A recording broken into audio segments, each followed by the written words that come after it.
Bonjour les amis du Padre Pio, mon nom est Luc Lasselle, bienvenue de retour en Marchons avec Padre Pio. Vous savez que le Padre Pio avait une grande intimité avec la Sainte Vierge. À quel point? Ben, voici M. Jean Goyard qui va nous le dire à travers les paroles du Padre Pio lui-même. Et puis, j'espère que vous allez partager cette vidéo avec vos amis et votre famille. N'oubliez pas de commander la photo du bon Padre Pio. Et puis, j'espère vous revoir bientôt. Chers amis, fidèles du Padre Pio, bonjour, mon nom est Jean Goyard et vous assistez au programme Marchons avec Padre Pio. Chers amis, fidèles du Padre Pio, bonjour. Aujourd'hui, je suis toujours dans les bras de Notre-Dame. Nous savons que le Padre Pio a pratiqué les vertus chrétiennes à un degré héroïque, c'est ce que signifie la canonisation d'un saint. Mais avons-nous une idée de l'intimité du Padre Pio avec Notre-Dame, de sa proximité avec elle, de l'étroitesse de la relation qui le liait avec notre mère, notre reine et notre maîtresse, pour reprendre le vocabulaire si cher à Saint Louis Grian de Montfort. Les témoignages qui suivent sont édifiants. Dans les couvents, le vacare Deo, temps libre pour Dieu, signifie un moment de l'après-midi, généralement pendant une demi-heure, durant lesquels les frères ne sont tenus à aucun travail, aucune cérémonie liturgique particulière et où ils peuvent converser entre eux ou se reposer. C'est une espèce de récréation. Habituellement, les capucins se retiraient dans leur cellule pour faire la sieste. Le Padre Pio, lui, utilisait ce moment pour se reposer parfois, mais il passait surtout son temps libre à prier le rosaire, assis sur une chaise de paille sur le balcon à côté de sa cellule. Tout au long de la journée, on pouvait en réalité voir le Padre Pio égrener son chapelet dès qu'il avait un moment libre. Le chapelet était sa prière habituelle, était son arme contre les puissances de l'enfer. Aimons la Sainte Vierge, aimait-il répéter. Alors, est-ce que c'était un conseil de routine, voir une parole gentille comme ça, dite en passant lorsqu'il croisait quelqu'un dans un couloir du couvent? Eh bien non. Et pour la raison suivante. Imaginez des parents qui aiment leur enfant, ne comptent pas leur sacrifice pour lui, l'observent grandir, l'entourent de leur affection et de toutes les espérances qu'ils nourrissent pour lui. Et bientôt ils réalisent qu'ils ne correspondent pas à leur attente et que leur amour n'est pas partagé. Leur enfant glisse dans l'indifférence vis-à-vis d'eux. Vous avez peut-être entendu autour de vous que cette amère expérience n'est plus une exception aujourd'hui, parce que l'époque a instillé un tel égoïsme, un tel hédonisme dans les âmes, que malheureusement c'est un cas devenu fréquent, et qui représente une croix pour les parents. Et nous, est-ce que nous nous comportons de cette façon avec notre mère dans le ciel? Elle a un cœur de mère. Elle attend notre amour. Vous vous rappelez ce que le Sacré-Cœur a dit à Sainte Marguerite Marie lors de sa grande apparition du mois de juin 1675 ? Voici ce cœur qui a tant aimé les hommes, qu'il n'a rien épargné jusqu'à s'épuiser et se consommer pour leur témoigner son amour. Et pour reconnaissance, je ne reçois de la part de la plupart que des ingratitudes par leur irrévérence et leur sacrilège, et par les froideurs et les mépris qu'ils ont pour moi dans ce sacrement d'amour, c'est-à-dire l'Eucharistie. Mais ce qui m'est le plus sensible, continue le Sacré-Cœur de Jésus, mais ce qui m'est le plus sensible est que ce sont des cœurs qui me sont consacrés qui en usent ainsi. Et dans un autre passage, dans une lettre des plus récentes de Sainte Marguerite Marie, c'est la lettre 133, donc c'est à la fin, c'est l'une des dernières. J'ai soif, mais d'une soif si ardente d'être aimé des hommes au Saint-Sacrement, que cette soif me consume, et que je ne trouve personne qui s'efforce, selon mon désir, pour me désaltérer en rendant quelques retours à mon amour.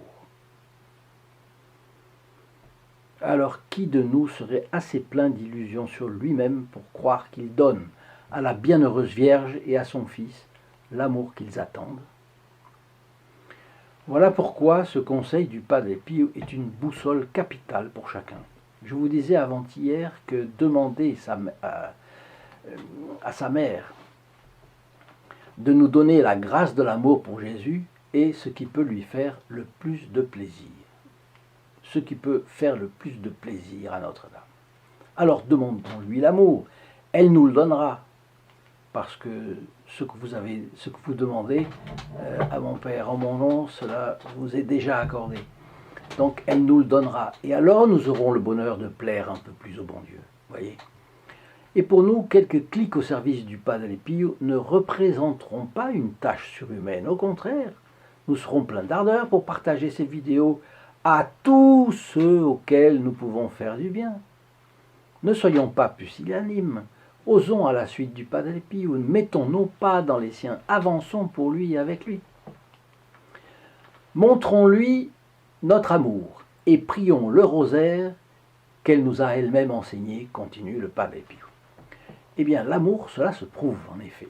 Voyez cette histoire de deux hommes partis faire une excursion en montagne et qui sont tombés chacun de son côté, à quelques mois de distance, sur une chapelle gothique menaçant en ruine. Les deux se sont extasiés sur cette trace ancienne, témoignant du culte catholique ici, pendant des centaines d'années, et se sont émerveillés d'un choix si judicieux pour l'emplacement de cette petite église, dans ce panorama, etc. Bon, le premier a pris des photos qu'il gardera pour se rappeler de cette belle journée agrémentée de cette surprise. L'autre se dit qu'il n'est pas possible de laisser tomber en ruine cette merveilleuse chapelle. Il prend les repères du lieu et il se promet de revenir avec des ouvriers, même si cela coûte cher. Il revient avec le matériel, avec les ouvriers, il fait exécuter les travaux, il reconstruit la chapelle gothique, restaurée à l'identique, solide, bien faite. Lequel des deux a aimé le bon Dieu le plus? Le deuxième, bien entendu, parce que les deux ont été touchés, mais seul le deuxième a fait le sacrifice financier d'acheter le matériel nécessaire, de le faire acheminer jusque dans la montagne et de payer les ouvriers qualifiés pour ce travail qui est un travail en même temps d'architecte et d'artiste. L'enthousiasme véritable, l'amour, se mesure au sacrifice. Et voilà pourquoi, si vous vous sentez appelé à faire connaître le Padre Pio et que vous avez hésité jusqu'à présent, veuillez au moins envisager ce petit sacrifice de vous associer à cette œuvre d'apostolat des laïcs. Ce n'est pas la mer à boire, c'est d'abord prier sans aucune obligation morale, évidemment, aux intentions de cette grande famille d'âmes unies autour de leur passion, de sa passion pour la vie du Padre Pio. Et c'est aider chacun à sa mesure, que lui seul détermine, à faire entrer les photos et la vie du Padre Pio, ses vidéos aussi, dans tous les foyers possibles. N'hésitez pas, partagez ces vidéos, allez sur le lien saint st-padre-pio.fr. Je vous y donne rendez-vous, c'est ici en bas, dans la description de la vidéo. Cette année 2022 sera la grande année de la protection du Padre Pio. Il est sûr et certain que nous en aurons tous besoin. Alors, n'hésitons pas devant les sacrifices. Prier le rosaire est un sacrifice. Eh bien, faisons-le avec joie. Nous verrons combien la Providence nous en remerciera par ses grâces. Padre Pio disait aussi qu'il puisait ses forces en Marie, ce dont ni vous ni moi ne doutions. Mais voyez la suite. Je me sens comme un voilier poussé en avant par le souffle de la mer du ciel, disait-il. Même si je me perdais en haute mer, je ne m'inquiéterais pas. Je ne me sens jamais en danger, car elle me guide spirituellement. Elle m'accompagne au confessionnal et me permet d'aider mes frères et sœurs. Elle me montre les nombreuses âmes couvertes par le voile de sa miséricorde, qui viennent ici, attendant l'absolution qui détruira en elles tout le mal. Je lui demande toujours d'être bien près de moi et de me faire savoir ce que je dois dire. Et je la prie d'inspirer mes fils et filles spirituels pour qu'ils disent les mots qu'ils doivent m'adresser. Je suis sûr qu'elle m'écoute.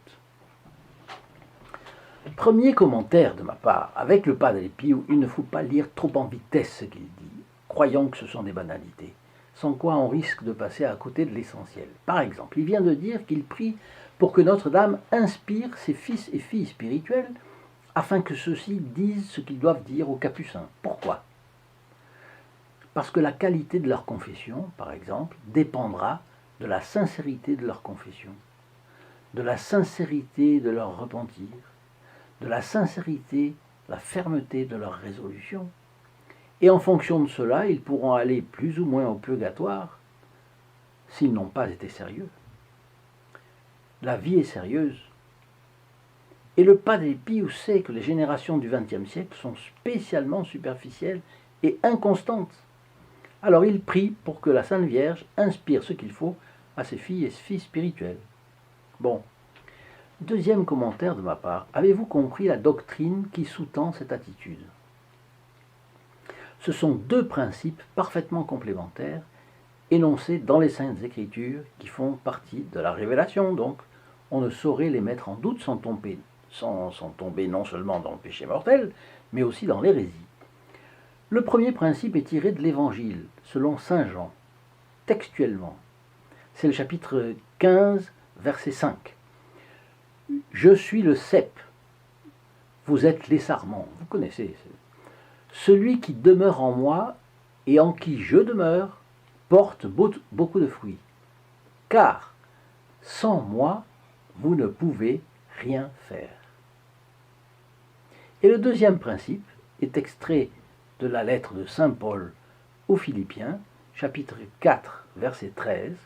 « Je peux tout en celui qui me fortifie. » Alors un moine de très grande stature, le père abbé de l'abbaye cistercienne de Sept-Fonds, ou de Ceffonds, dans l'Allier, mort en odeur de sainteté, il s'appelait don Jean-Baptiste Chautard, il est mort à 77 ans en 1935, il a réuni ces deux principes dans son célèbre ouvrage « L'âme de tout apostolat ». Et il y prouve que tout apostolat fructueux est fondé sur la vie intérieure, c'est-à-dire l'état d'activité de l'âme qui s'efforce de régler ses inclinations naturelles et d'acquérir l'habitude de juger et se diriger en tout sur les lumières de l'Évangile et de la grâce.